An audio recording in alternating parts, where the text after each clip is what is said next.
భారతదేశంలో ఓట్ చోర్ ఓట్ చోర్ ఏ విధంగా జరిగింది అనేది మనందరికీ ఈ మధ్యకాలంలో తెలుస్తూనే ఉంది. ముఖ్యంగా ఆంధ్రప్రదేశ్ రాష్ట్రంలో తెలుగుదేశం పార్టీ అధికారాన్ని అండపెట్టుకొని ప్రజల ఓట్లని ఎలా చోరీ చేసింది అనేది అందరికీ తెలిసిందే.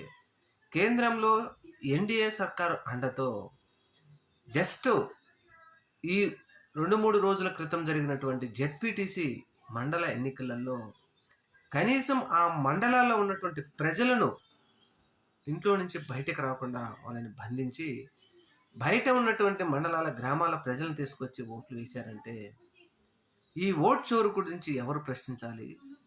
ప్రజలు ప్రశ్నించాలా? కేవలం జగన్మోహన్ రెడ్డి ప్రశ్నించాలా?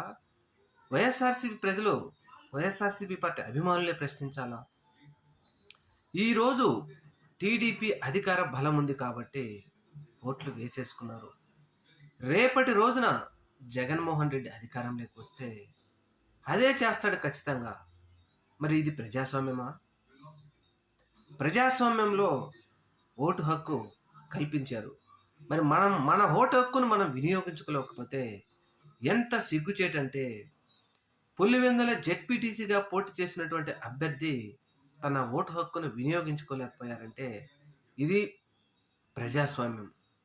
మరి ప్రశ్నించే హక్కు అందరికీ ఉందా లేదా?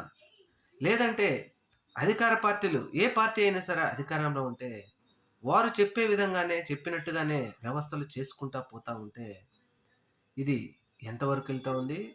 చాలామంది మీడియా మిత్రులు కూడా డైవర్షన్ చేసి జగన్మోహన్ రెడ్డి ఓడిపోయిన వాడు ఎందుకు ప్రశ్నించలేదు, రాహుల్ గాంధీకి ఎందుకు సపోర్ట్ చేయలేదు, మోడీకి లేకపోతే బెండ్ అయిపోయాడా, దండం పెడుతున్నాడా, లేదా మోడీతో కలిసిపోయాడా, ఇటువంటి మాటలు మాట్లాడటం సరికాదు.